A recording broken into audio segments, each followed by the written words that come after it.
It's going to be a slightly different kind of video today. Going into, this is my YouTube channel. I'm going to start doing YouTube properly because I've realized I've actually got quite a few stories that not many people know about. I'm from London, so I didn't have to do high school or anything. I did secondary school, did my GCSEs, which kind of like your high school exams. And then after that, it all came down to one psychedelic experience I had, which I'll get into another day. It's a whole different story, which kind of basically changed the trajectory of my life. And I ended up doing something, an apprenticeship, which is an internship, but it's paid and you study on the side as well. Whilst all my friends were out in college or sixth form. And that lasts for 2 years, whereas the apprenticeship is only 1 year. And then I had a spare year of just figuring shit out. So in that year, whilst all my friends were doing their second year of college and I already finished my level 3 exam, I ended up working at a university as an immigrations officer, and I was too young to even attend the university as a student, and I was already a staff there. I was in the staff line to get lunch at this university and they're like, mate, you're in the wrong queue, and I showed them my staff badge, like some fucking Patrick Bateman type shit, I don't know. In the meantime, I was also an athlete for Latvia. I was supposed to go to Tokyo Olympics, so I was holding out hope for that. I got shortlisted for that. Ended up falling through because I got banned from the national team of Latvia, because when I did the national championships, or at the Baltics basically, against other Baltic countries, I won gold in the 100, 200, and then won us the relay, and then I got awarded athlete of the competition out of all the different sports as well. It wasn't just athletics. And president, I think, of Latvia, or the town, I'm not entirely sure who he was. He gave me the flag, gave me the honor, and he was doing a whole speech in Latvian. Now, obviously, I don't speak Latvian, I speak Russian, which Latvians hate Russian because they were like pressed in the Soviet Union type shit. So when I answered, I was like, I don't know, I don't speak Latvian. They were like, haha, all right, cool. Are you gonna learn Latvian now that you run for the country and represent the country? And I was just like, I came here to run, not to speak. I thought that was pretty funny given the situation, but clearly the president did not. So they tried to ban me from the Latvian national team, but then they started losing all their 100 and 200 meter races. So I got quickly back onto the team because they were like, you kind of need this guy, which is a pretty big flex, I can't lie. But then I was shortlisted for the Tokyo Olympics and I was going to go do that. And then at that time I was like, what, 18? So you're not really making that much money from athletics.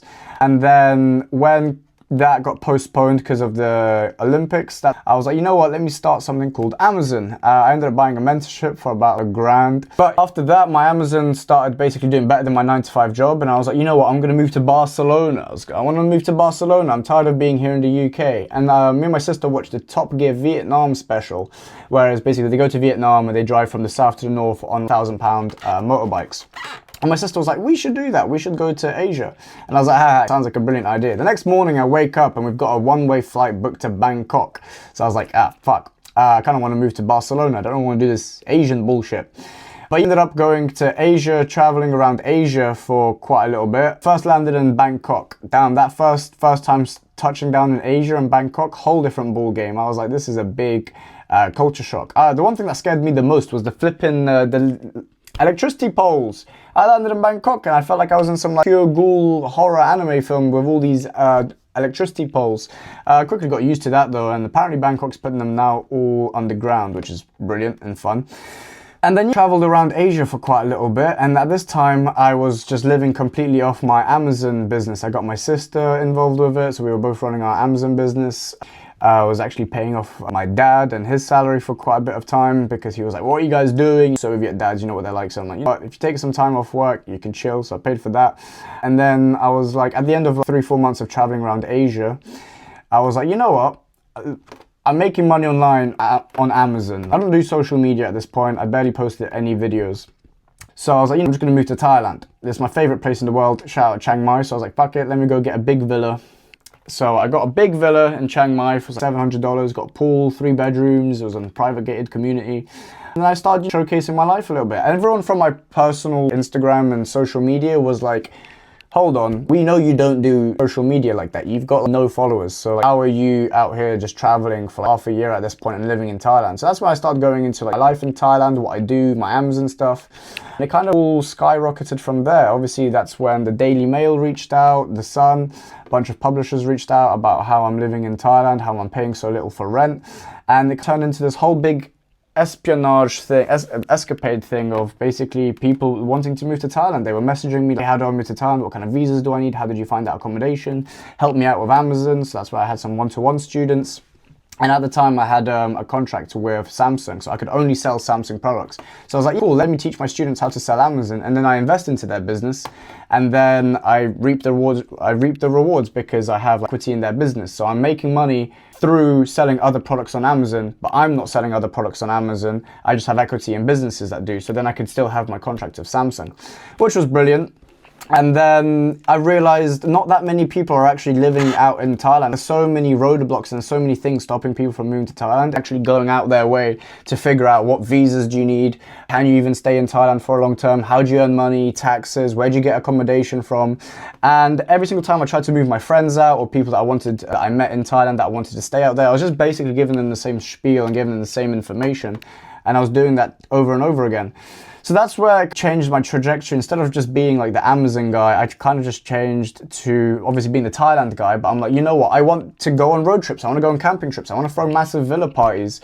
And there's no one here to throw it with. Well, there is. Obviously, there's lots of people. But I want my friends. I want people that I know from either back home or bringing people out that I know without just having to meet them in Thailand. So that's obviously why I started the Nomad Creation Center, which is a Thailand community that has everything you need to move to Thailand. Everything about visas, everything about accommodation, online sources of income, English teaching. When I say online sources of income, I say sources of income, not just online source of income, because I partnered up with an English teaching agency in Thailand. So if people want to just come to Thailand and start teaching English and they don't want to worry about social media or business or anything like that, cool, come to Thailand, start teaching English. That's how most people come to Thailand in the first place. So I started up with an agency where I can basically get people English teaching jobs. And then I was like, okay, cool. Then you can do Amazon as well to put your salary, to invest it into something, because obviously that's what I do. And I can help people out directly myself. And obviously there's clipping that's coming out soon as well, which is brilliant, because then you can literally just get paid to just clip even this video itself and post it on Instagram and YouTube, and what would pay you out per 1,000 views, which is brilliant. It's like TikTok, but they only pay out $1 or less than $1 per 1,000 views. VOP can pay out anywhere up to like $5 per 1,000 views. I'm like, this is all ways that you can now make money online. And then people are like, oh, cool, but like there's lots of gurus online that teach people how to make money online. That's not the difficult part. Like if your goal is to actually move to Thailand, once you have that money, once you want to save some more of that money, then it's like you have to go through a bunch of loopholes and a bunch of information you have to try and find out yourself.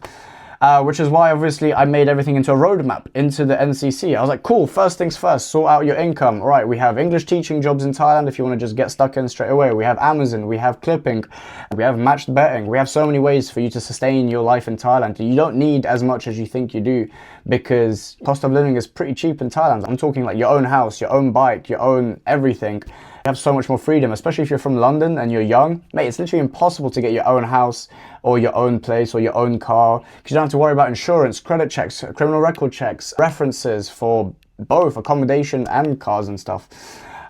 So that's why I compiled everything into a roadmap, into the Nomad Creation Center, where it's like, cool, now that you've got your income, let's talk about your accommodation or your visa. Obviously, there's two different ways you can go down it. You want to go into your visa. How long do you want to stay for? And I was like, I know most of the visas that are applicable to foreigners. And obviously, I work with visa agents that will be able to actually do all the paperwork. So it's like, oh, I want to stay for a year. Cool, do the Muay Thai visa. I initially came to Thailand on the Muay Thai visa. You can live there for a year and just chill on the Muay Thai visa. You don't have to train, you don't have to be a professional or anything. I want to start a business. Cool, get on either the smart visa or the non-B visa. You just have to register a company, and a holding company will hold 51% of it, but you'll have 100% of the directorship, which basically dictates where the money goes and everything. I want to start a cannabis business. Then I'm like, oh, cool, you need this paperwork and you need this visa, and you can do that. Cool, now you've got your visa sorted, then let's go into accommodation. I want a house, I want to be by the beach. This area is good. I've been mostly all over Thailand. I know which areas are best for what, especially when it comes to foreign expats and making friends. So that's why I help people where they're just like, I want to be by the beach, I want to spend no more than $800 a month on a villa with a pool. Done. All right, here's 10 listings, 10 accommodation, 10 properties that you can just start renting straight away. Obviously, if you're not in Bangkok, most of them don't even require a long-term visa. They don't require checks or anything like that. They just require a deposit. And obviously, if you stay there for under your contract time, then you just don't get the deposit back, but it's still cheaper than if you were to live back home. And then obviously we have the big coming into Thailand. We throw events, parties, road trips, and it's all a big laugh, which is exactly why I do it. I want to meet more people in Thailand, because going around thinking about Chiang Mai and being recognized, I'm like, yo, I made out here because of you. I followed your 1 month Thailand itinerary. I'm staying at this hostel because you recommended it. I love it so much. I'm looking to stay here for a while. I'm going to join your Nomad Creation Center, might get on the English teaching job, or might start clipping whilst I'm here in Thailand, make some money that way. And accommodation. Yo, bro, come through. If you're part of the Nomad Creation Center, you get invited to all the parties, road trips, camping trips, all that good stuff, which is exactly what I've basically started doing now. But obviously, I want to be a bit more transparent on who I am, what I have been doing. I have so many stories from Thailand, from traveling, from the Olympics to mushrooms to weed, everything. Obviously, I'm not going to mention where everything happened, just for legal reasons, but I've got peak dad law, what can I say? And at least then you'll be able to trust me and know me much more, and know why I do everything. So this is the start of the YouTube. Let me know what kind of stories you want to hear. If you want me to talk about Thailand, you want me to talk about traveling, all the different countries I've been to, because I've been all over Asia. I've been Japan, Singapore, Hong Kong, Thailand, Laos, Vietnam, Malaysia.